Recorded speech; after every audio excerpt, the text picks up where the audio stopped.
তো hello dear student, কেমন আছো তোমরা সবাই? আশা করছি তোমরা সকলেই ভালো আছো। তো আজকের আমার এই স্টাডি উইথ সায়া চ্যানেলে তোমাদের সকলকে স্বাগত। আজকে তোমাদের জন্য আমি নিয়ে এসেছি বেঙ্গলি ব্যাকরণ সাজেশন, যেটা তোমরা পড়ো অবশ্যই তোমাদের অনেকটা হেল্প হবে। তো চলো শুরু করি। দেখো, তোমাদের ব্যাকরণ থেকে 4টা অধ্যায় আছে, যেমন কারক, সমাস, বাক্য আর বাচ্য। এখানে তোমাদের আমি প্রথমে কারক থেকে স্টার্ট করছি। তো কারক থেকে তোমরা যেগুলো যেগুলো পড়বে, মানে যেগুলো যেগুলো ইম্পর্টেন্ট, সেগুলো হলো কারক শব্দের ব্যুৎপত্তিগত রূপ লেখো। তারপরে কারক শব্দের অর্থ কি। তারপরে যেটা পড়বে, কারক কাকে বলে, অকারক কাকে বলে, এগুলো পড়বে। তারপরে বিভক্তি কাকে বলে, বিভক্তির কয় প্রকার। বিভক্তি মূলত 2 প্রকারের হয়, শব্দ বিভক্তি আর ক্রিয়া বিভক্তি বা ধাতু বিভক্তি। তারপরে শূন্য বিভক্তি কাকে বলে, এটা খুব ইম্পর্টেন্ট। শূন্য বিভক্তি কাকে বলে আর তির্যক বিভক্তি কাকে বলে।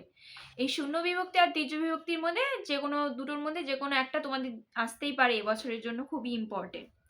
আর তোমরা আমাকে কমেন্টে লিখবে যে শূন্য বিভক্তি কি কি, যে তোমরা কমেন্টে অবশ্যই লেখো, এটা তোমাদের জন্য একটা কোশ্চেন। তারপরে হলো অনুসর্গ কাকে বলে। তারপরে অনুসর্গের অপর নাম কি। এরপরে তোমরা পড়বে অনুসর্গ ও বিভক্তির মধ্যে পার্থক্য। এরপরে একেবারে তোমরা কর্তৃকারকে এসে পড়ো। কর্তৃকারকের মধ্যে কতগুলো পয়েন্ট আছে যেগুলো খুবই ইম্পর্টেন্ট।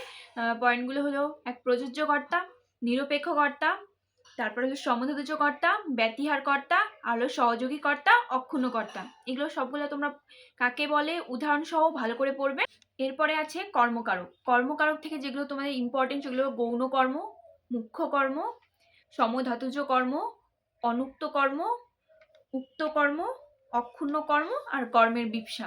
এগুলো পড়ো, এগুলোর সাথে উদাহরণও দিয়ে দিও। তারপরে হলো তোমাদের করণ কারক। করণ কারক থেকে যেগুলো পয়েন্ট তোমরা পড়বে, যন্ত্রাত্মককরণ, উপায়াত্মককরণ, সমধাতুজকরণ আর হেতুময়করণ আর করণের বিপসা। এগুলো পড়বে, এগুলোর সাথে উদাহরণ দিয়ে দিও। তারপরে তোমাদের অপাদান কারক আছে, অধিকরণ কারক আর হলো নিমিত্ত কারক। এগুলো এত ইম্পর্টেন্ট না, তাও তোমরা একটু দেখে রাখবে, এখান থেকে অল্প এমসিকিউ এর কোশ্চেন আসে। এরপরে আমরা চলে আসি সমাসে। সমাস কাকে বলে, সমাস শব্দের আক্ষরিক অর্থ কি, সংক্ষেপ সমাস শব্দের আক্ষরিক অর্থ। তারপরে সমাস শব্দের ব্যুৎপত্তিগত রূপ কি। তারপর হলো ব্যাস বাক্যের অপর নাম কি। তারপরে ব্যাস শব্দের অর্থ কি, ব্যাস শব্দের অর্থ বিস্তার। তারপরে হলো পূর্বপদ উত্তরপদ কাকে বলে। তারপরে যেগুলো ইম্পর্টেন্ট সেগুলো হলো সমাস, কোন সমাসে উভয় পদের অর্থই প্রাধান্য পায়, কোন সমাসে পূর্বপদের অর্থ প্রাধান্য পায়। তারপরে দ্বন্দ্ব শব্দের অর্থ কি, এগুলো খুবই ইম্পর্টেন্ট। তারপর চলে আসবো আমরা কর্মধারয় সমাসে। কর্মধারয় সমাসের মধ্যে যেগুলো পড়বে সেগুলো হলো উপমান সমাস, উপমিত সমাস, রূপক কর্মধারয় সমাস, মধ্যপদলোপী কর্মধারয় সমাস। তারপরে আছে তোমাদের বহুব্রীহি সমাস। বহুব্রীহি সমাসের মধ্যে যেগুলো পড়বে, বহুব্রীহি সমাস কাকে বলে, বহুব্রীহি সমাসের অর্থ কি। বহুব্রীহি সমাসের অর্থ হলো ধান। তারপর তোমাদের এভাবে আসতে পারে বহুব্রীহি সমাসের উদাহরণ, যেমন নীলকণ্ঠ, আর ব্যাস বাক্য লেখো, নীলকণ্ঠ যার। তারপরে হলো অলপ সমাস। অলপ সমাস 3 প্রকারের হয়, যেমন অলপ দ্বন্দ্ব সমাস, অলপ বহুব্রীহি সমাস, অলপ তৎপুরুষ সমাস। তারপরে আসতে পারে অব্যয়ীভাব সমাস। অব্যয়ীভাব সমাস কাকে বলে আর অব্যয়ীভাব সমাসের উদাহরণ দিয়ে একটা বলতে পারে যে এই উদাহরণ দেওয়ার পরে বলবে যে এটার ব্যাস বাক্য কি, এমন করে আসতে পারে। তারপরে আছে বাক্যশ্রয়ী সমাস। বাক্যশ্রয়ী সমাসের উদাহরণ। তারপরে আছে তোমাদের বাক্য। বাক্য থেকে কেমন কোশ্চেন আসতে পারে যে একটি আদর্শ বাক্য গঠনের শর্তগুলি কি কি, কয় প্রকার, মূলত 3 প্রকারের হয়, যোগ্যতা, আসক্তি আর আকাঙ্ক্ষা। তারপরে যোগ্যতা থেকে তোমাদের এভাবে বলতে পারে যে আগুনে, উদাহরণ দিয়ে বলতে পারে যে আগুনে হাত দিলে ঠান্ডা লাগলো, এটা বাক্য নয় কেন, আসলে আগুনে হাত দিলে কখনো ঠান্ডা লাগে না, তারপরে এটা এর জন্যই বাক্য নয়, এটা হবে যোগ্যতা, অভাব। তারপরে হলো উদ্দেশ্য সম্প্রসারণ কাকে বলে, বিধি ও সম্প্রসারণ কাকে বলে, এগুলো আসতে পারে।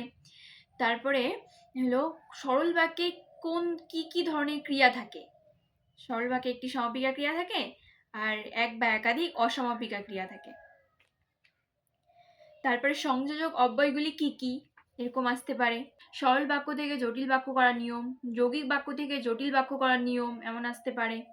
তারপরে সাপেক্ষ অব্যয় কেন বাক্যে থাকে এরকম আসতে পারে। তারপরে সমস্ত শর্ত সাপেক্ষ বাক্য কোনটি। তারপরে হলো বিভিন্ন অর্থ অনুসারে বাক্য, যেমন নির্দেশক বাক্য, সন্দেহবাচক বাক্য, উদাহরণ দাও। তারপর এটা বলতে পারে যে আজ হয়তো বৃষ্টি পড়বে। হয়তো এটা কোন ধরনের বাক্য। হয়তো, বুঝি থাকলে সবসময় সন্দেহবাচক বাক্য হবে। তারপরে টি, টা, খানা, খানি এইসব থাকলে নির্দেশক বাক্য হবে। তারপরে আছে তোমাদের বাক্য। তারপরে তোমাদের বাচ্যের মধ্যে যেগুলো আছে সেগুলো হলো কর্তৃবাচ্য, কর্মবাচ্য, কর্মকর্তৃবাচ্য, ভাববাচ্যের উদাহরণ দাও। তারপরে কর্তৃবাচ্য থেকে ভাববাচ্য পরিবর্তনের নিয়ম, কর্তৃবাচ্য থেকে কর্মকর্তৃবাচ্যের পরিবর্তনের নিয়ম লিখতে হবে।